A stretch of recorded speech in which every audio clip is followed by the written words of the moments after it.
Merci beaucoup. On vous libère et je vais rappeler pour le final, si j'ose dire, Jean-Luc Chauvin, président de l'UPE 13.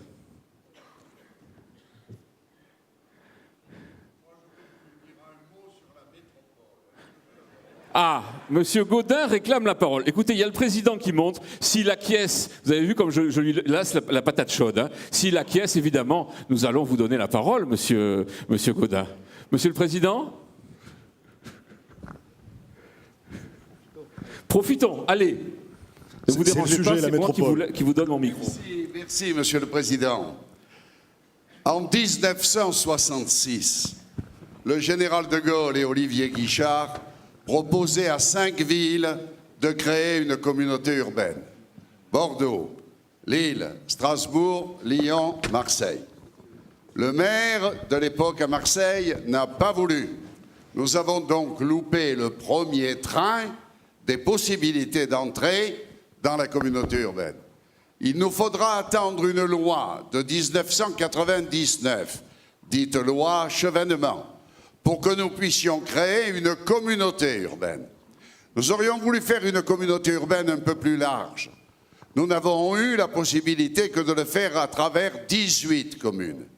Mais maintenant que c'est fait et que le conseil municipal de Marseille aurait aimé que cette communauté urbaine se transforme en métropole, éventuellement s'agrandisse, il est clair que maintenant que c'est fait, personne n'a envie de revenir en arrière.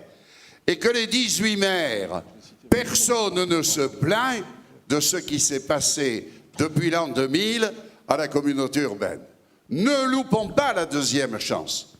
Et quand les maires aujourd'hui sont hostiles, bien entendu qu'ils nous le font savoir, sauf qu'ils ne disent pas que la quasi-totalité de leur population vient travailler à Marseille, vient se faire soigner à Marseille, vient se distraire à l'opéra et dans nos 50 théâtres à Marseille, vient au stade Vélodrome à Marseille.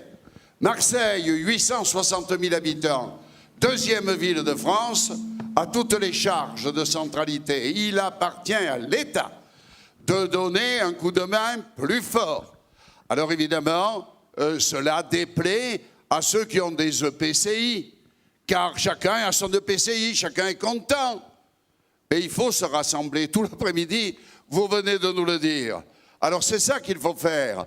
Et nous avons immédiatement 3 idées en tête.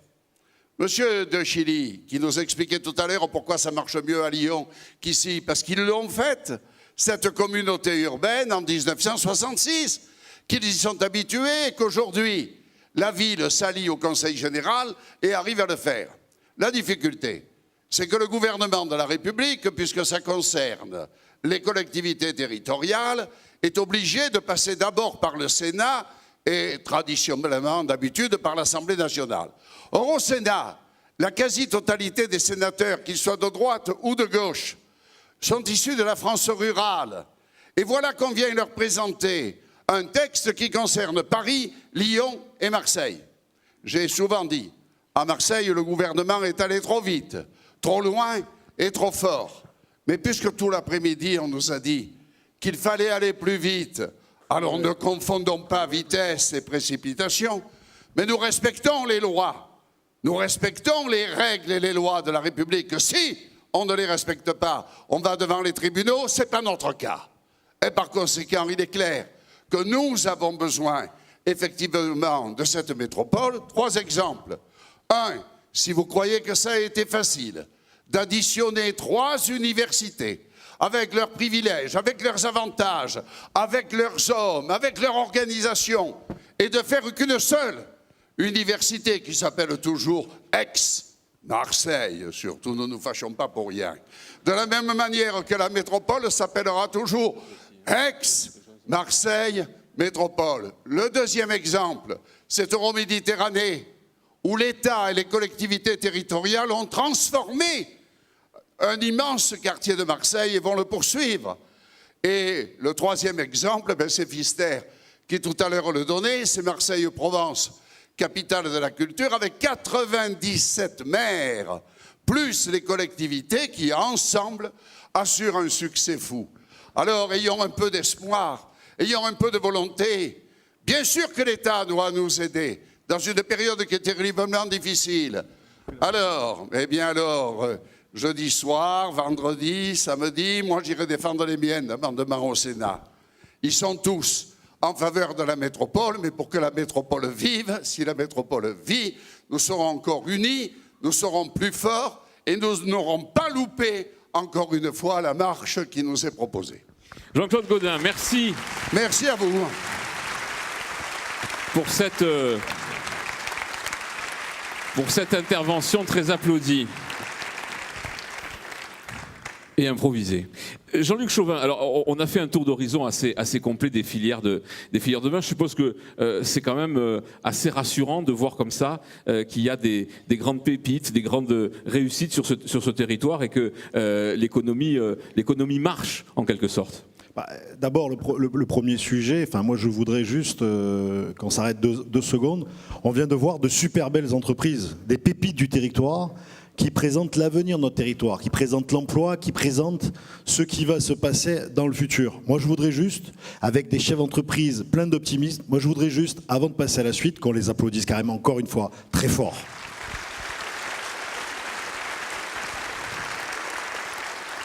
Alors on l'a vu effectivement, plein de belles entreprises, des perspectives, des possibilités, mais ce que je voudrais dire aussi, c'est que ce n'est que des exemples. On avait la possibilité d'en montrer beaucoup d'autres ce soir. Le potentiel de notre territoire, c'est un territoire multipotentiel en termes d'entreprise. Il y a beaucoup d'autres sujets sur lesquels on est en avant et où on pourrait réussir, on pourrait à l'avenir créer ces éléments. Donc c'est qu'un exemple de ce qui peut se faire. Alors tout ce qu'on a entendu, est-ce que ça peut constituer ce que vous nous disiez tout à l'heure sur Marseille-Provence 2031, c'est-à-dire un début d'un scénario de développement économique de cette fameuse plateforme que vous avez appelée de vos voeux? Écoutez, puisque le sénateur maire Jean-Claude Gaudin nous a dit que mercredi, jeudi, vendredi, il allait défendre la métropole, on va avoir l'outil. Puisqu'on va avoir l'outil, maintenant il faut y mettre du projet. Et effectivement, si on veut y mettre du contenu, du projet, il faut commencer à créer une plateforme. Voilà. Donc il faut créer une plateforme qui devrait pouvoir sortir à l'horizon du début de l'automne, au mois de septembre. Et on lance ce soir donc une vraie démarche collective pour créer cette plateforme d'avenir pour notre territoire à l'horizon 2031, peut-être 15 ans, 20 ans. Et une plateforme sur laquelle tout le monde pourrait se mettre d'accord pour... On a beaucoup parlé de marketing territorial aussi. Le seul intérêt d'une plateforme de ce type-là, et on l'a rappelé tout au long de la soirée, c'est le jeu collectif. Donc la méthode, c'est laquelle? À partir de demain, on va commencer à échanger avec les différentes filières qui sont venues, les fédérations, les groupements professionnels, mais au-delà du monde économique. Parce que si on veut réussir, il faut que cette plateforme, ça soit une plateforme citoyenne. Il faut qu'on puisse aller plus loin. Donc ça veut dire qu'on va aussi discuter avec les syndicats de salariés, avec les universitaires, avec les élus bien sûr, avec les étudiants, bref, avec la société civile. Il faut qu'on arrive à trouver une vision partagée de ce qu'on pourrait faire sur ce territoire à l'horizon 2031 pour créer de l'emploi et de la richesse. Alors vous dites il faudrait que ça sorte à l'automne, ça ressemble quand même bigrement à un programme municipal, votre affaire. On est à 10 mois d'un scrutin qui est quand même important. Vous nous préparez une liste de patrons, Jean-Luc, que vous vous présentez éventuellement? Thierry, on me pose souvent la question. Ouais. Donc non. La réponse est non. Il n'y aura pas de liste de patrons. Je viens de vous dire que la méthode, c'est un jeu collectif, c'est une méthode de société civile. Nous, on a besoin que les décisions soient prises, et comme l'ont rappelé d'autres avant moi, on fera notre job pour créer justement cette richesse. Notre job, c'est de créer cette richesse, de développer nos entreprises et nos emplois. Pour ça, on a besoin d'une vision stratégique, d'un outil, maintenant c'est la métropole, on va l'avoir, d'une vision stratégique, d'un projet partagé quelque part, et ensuite qu'on puisse nous permettre d'avancer. Tous les exemples de ce soir l'ont bien montré, avec Henri Fabre et avec tous les autres sujets qui ont pu être mis en avant. Vous voulez quand même que pour les municipales, ce type de questionnement, cet aspect de la métropole, ce grand projet qui pourrait être métropolitain, soit un peu au cœur des débats et qu'on ne soit pas sur des jeux qui soient que politiciens et d'alliances, c'est ça? Bien entendu que l'enjeu des municipales dépasse les frontières napoléoniennes. Bien entendu que l'enjeu des municipales, c'est comment on va créer de la richesse, comment on va créer de l'emploi sur notre territoire de 2 millions d'habitants. Un territoire avec des potentiels qu'on vient de montrer ce soir, énormes, et il y en a plein d'autres à montrer. Donc bien entendu qu'on souhaite que l'enjeu de ces municipales, dans toutes les communes qui composent ce territoire, soit pas seulement la frontière napoléonienne, je le redis, mais soit le développement économique et le développement du bien-être de nous tous. Alors on a entendu tout à l'heure beaucoup de projets, beaucoup de sujets. Est-ce que quand même il y a des priorités que vous fixez qui vous paraissent incontournables pour réussir Marseille-Provence 2031 ? Alors oui, il y a des priorités qui sont incontournables. On rentrera dans le détail, on donnera, je pense, comme je le disais tout à l'heure, à l'automne, un certain nombre de priorités. Mais d'ores et déjà, il y a un sujet qui ne peut pas nous laisser insensibles. Au cœur de cette zone, dans notre territoire, au cœur de cette ville-centre, on a l'arrondissement le plus pauvre de France. On a l'arrondissement le plus pauvre d'Europe. On a une zone où on a un chômage qui, dans certaines cités des jeunes, atteint plus de 50%. Nous, chefs d'entreprise, on ne peut pas rester insensible à ça. Et donc, la première des choses à faire, c'est tous ensemble, chefs d'entreprise, élus, société civile, éducation nationale, se mobiliser en faveur d'un grand projet pour sortir cette zone de cette situation. Ce projet, c'est simple. C'est une zone prioritaire de progrès social. Une zone prioritaire de progrès social, c'est quoi? C'est demander tous ensemble à l'État, justement, de tenir ses promesses du Conseil interministériel du 6 septembre, de mettre les moyens financiers qui sont nécessaires pour qu'on puisse réussir. Et pour réussir, on a besoin de quoi? De la création d'une vraie zone de fiscalité d'exception qui permettent d'attirer les entreprises pour créer de l'emploi. Ça existe déjà, c'est pas les zones franches, ça? C'est les zones franches si vous voulez, mais le territoire est insuffisant, il faut aller plus loin, il faut faire plus simple et permettre vraiment d'avoir de la visibilité, de la pérennité. Pas se demander chaque année si la loi des finances va raboter, va modifier ou va faire. Et il faut que l'État fasse l'exemple, mais il faut que les collectivités locales aussi montrent l'exemple sur les taxes locales. La fiscalité, ça suffit sur un territoire? Ça suffit pas, bien évidemment. Ouais. Le premier point, c'est la fiscalité. Le deuxième, c'est un très grand projet urbain de rénovation de ces quartiers et de remise en fonctionnement de ces quartiers au niveau urbanistique et au niveau réhabilitation. Ça, c'est indispensable. Là aussi, il faut des moyens qui se mobilisent. Et ça a été dit tout à l'heure. On a un exemple sous les yeux, c'est Euroméditerranée. En 1995, on était dans une zone de non-droit. On était dans une zone où on se demandait ce qu'elle allait devenir. Il n'y avait rien. Il n'y avait que de la déshérence. Et aujourd'hui, quand on passe, on est tous fiers de voir. Et qui aurait dit qu'entre 1995 et 2013, on aurait un tel changement?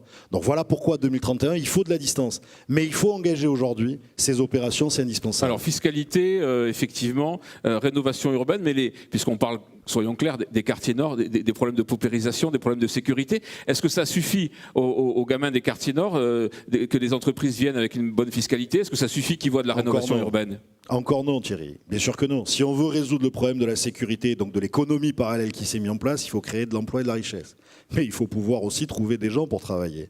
Il faut qu'ils soient employables. Excusez-moi pour le terme. Ça veut dire qu'il faut que l'État mette les moyens nécessaires pour les jeunes, pour l'éducation des jeunes, pour la formation des jeunes, mais pas n'importe quelle éducation, pas n'importe quelle formation. Une formation en lien direct avec les emplois à pourvoir sur le territoire. Une formation directe qui permette de trouver un emploi et de pouvoir fonctionner pour mettre en place une autre économie que l'économie parallèle qui pollue la sécurité et l'image de cette ville. Voilà. Donc c'est encore une école de la deuxième chance? C'est pas forcément une école de deuxième chance, c'est un plan beaucoup plus vaste, beaucoup plus ambitieux, tous ensemble, sur lequel on peut réussir que si on se mobilise tous et qu'on est tous capables localement d'aller demander à l'État aussi les moyens. Parce que c'est l'État qui a les moyens. Et ça me fait penser aux 30 milliards pour les transports parisiens. Il n'y a pas de raison qu'on n'ait pas notre somme qui nous soit donnée pour des vrais projets portés par la totalité des élus de ce territoire. Donc ça, c'est le premier point peut-être qu'on peut évoquer ce soir.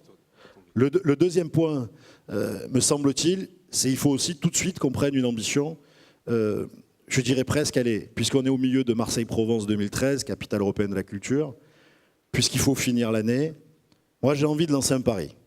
Un autre pari qui est du même acabit que celui qu'on vient de prendre, mais dans un registre différent. Pourquoi on ne deviendrait pas Marseille-Provence, capitale économique de l'Euro-Méditerranée? Pourquoi on n'arriverait pas à être ce territoire qui permet de faire cette liaison dont on parle depuis des années? Jean-Luc, pardon de vous interrompre, mais est-ce que ça, c'est pas un vœu pieux qui existe depuis 20 ou 25 ans, Marseille qui retrouverait son rôle international, Marseille, capitale de la Méditerranée? Vous n'êtes pas le premier à nous proposer ça, quand même? Bien sûr que non. Tout le monde l'a proposé, ou plusieurs l'ont proposé. Plein d'initiatives ont été prises. Mais en réalité, encore une fois, il faut changer de braquet, il faut changer de méthode. Si on veut réussir, il faut qu'on joue tous ensemble. Il faut qu'on réussisse à mettre ensemble toutes les énergies et il faut qu'on réussisse à faire rayonner ce territoire autrement. Pourquoi tout de suite ne pas créer une agence de marketing territorial avec une vraie vision offensive et tout de suite regrouper toutes les agences qui existent? Pays d'Aix Développement, Provence Promotion et ainsi de suite. Tout ça, ça se tire dans les pattes, ça fait de la concurrence. Faisons de ce territoire une seule agence, un seul outil qu'on met à la disposition de la métropole. C'est l'outil métropolitain qui doit affirmer cette vocation. C'est le Only Lyon version Marseille, c'est ça? Peut-être, mais on l'appellera peut-être pas Only Lyon, puisqu'on ne pourra pas inverser les lettres, hein, monsieur de Chilly. Mais je suis sûr qu'on trouvera une bonne idée. Par contre, la méthode, c'est vraiment la méthode du Only Lyon, c'est vraiment la méthode de Marseille-Provence 2013, c'est-à-dire tous les élus autour d'une structure de type associatif indépendante avec la société civile qui siège, qui participe, pour amener sur ce territoire une vision, une image et pouvoir inverser les choses et réussir notre talent international. Je dirais un dernier mot là-dessus.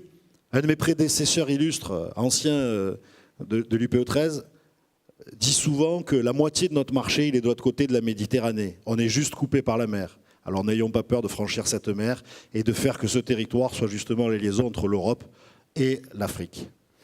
Alors vous avez apparemment abandonné votre combat sur les transports. Je pensais que vous alliez faire une sortie encore décisive et agressive sur les transports. Il n'y a plus de problème de transport à Marseille et dans le pourtour, si j'ose dire, métropolitain?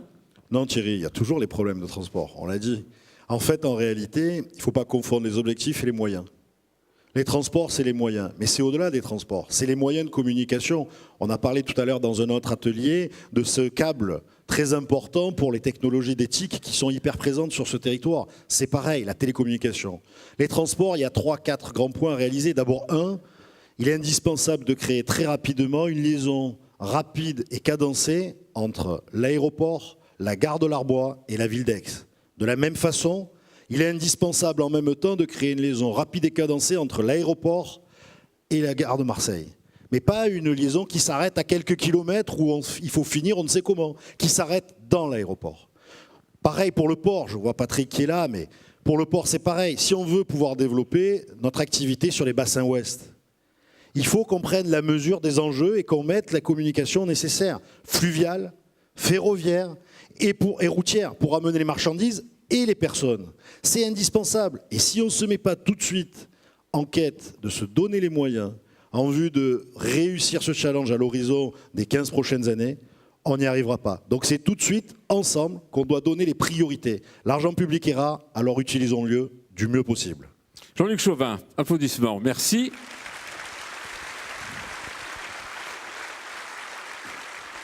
Alors, on va parler, et très vite en conclusion, j'ai l'impression qu'il se passe beaucoup de choses dans le monde patronal. Ça bouge un peu, pas trop ici finalement, quoique, mais enfin, à Paris, il paraît que ça s'agite un petit peu. Qu'est-ce qui est en train de se passer, Jean-Luc?